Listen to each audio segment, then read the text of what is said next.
I don't mention it often because having been here in Seattle 13 years, this is my sports town. But when I think about my youth, I think about one team and the players that led that team to 6 championships before I'd even graduated from college. Kobe Bryant was one of those players. As you've seen throughout the day, Bryant tragically died today in a helicopter crash in my hometown of Calabasas, California.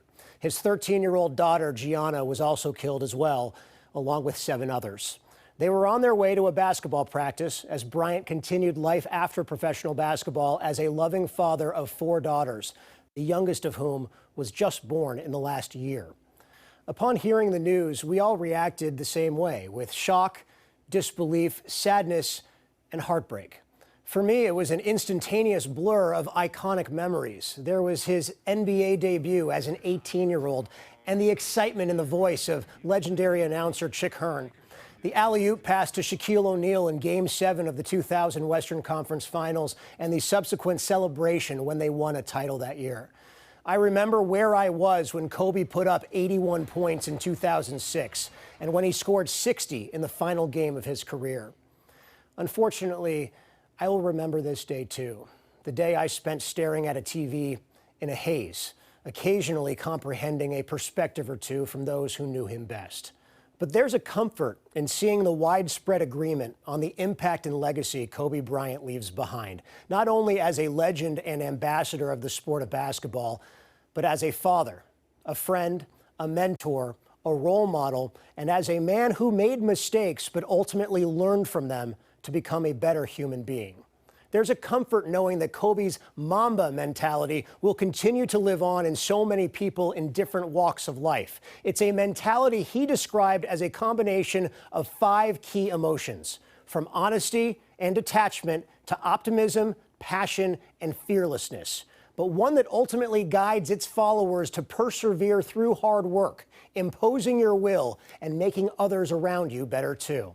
It's a mentality that Pete Carroll introduced to the Seahawks in 2018, giving a copy of Kobe Bryant's book to each of his players during the season, a way of thinking that Tyler Lockett discussed with me later that year. You know, Kobe always talked about preparation whenever you understand the Black Mamba mentality and stuff like that.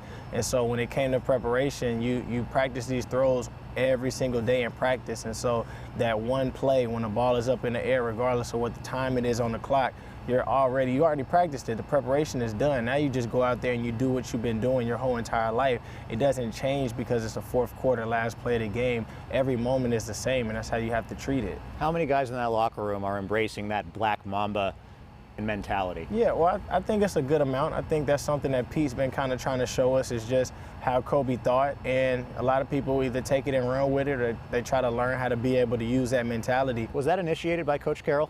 I mean, I think so. I know he played it last week before this game, and he played it a couple weeks before it too, whenever he said, you know, his last second shot, when he shoots it, he practiced it 1,000 times, so it's no different than the last shot. And like I said, through that, we make every moment big, so we make the Super Bowl bigger than what it really is. It's just another football game. That Mamba mentality will also live on in Storm Guard Jewell Loyd, who looked up to Kobe Bryant growing up and then became friends with the legend for the past 5 years. This from an interview with Jewell a couple years ago. A lot has been made about your friendship with Kobe Bryant and how you originally approached him, at a Lakers game about 3 years ago, and you've been able to keep in touch. He's also become a mentor to you. How often do you talk to him, and what's kind of the conversation like? Yeah, I pretty much talk to Kobe maybe once or twice a month. I'll literally just ask him questions about the game, or just if I'm wondering about how to beat a certain defense, or just about life. Really, I just text him and he responds back, and he's a really intelligent guy. You got to work out with him one-on-one before the 2017 season. Did that happen again this year? That did not. I think it was more film this year. Just me watching myself on film and then asking him questions about what to do and how to beat it and how to be better. I think that was more my role this year. Kobe Bryant touched so many people. It pains me to think about all the lives that could have been impacted by him in the years to come, and it breaks my heart even more to think about his 3 surviving daughters growing up without their dad. In the words of local NBA star Jamal Crawford, quote, "Whatever it was you did, football, basketball, soccer, acting, whatever, Kobe inspired you to be better," end quote. Finally, my biggest nightmare is of me reporting a completely erroneous story. But I can't imagine a greater feeling of relief than to wake up tomorrow morning finding out what we've reported tonight was completely untrue. Our heartfelt condolences go out to Vanessa Bryant and his 3 surviving daughters, hoping to give them strength moving forward, along with the families of the others killed in today's tragic crash.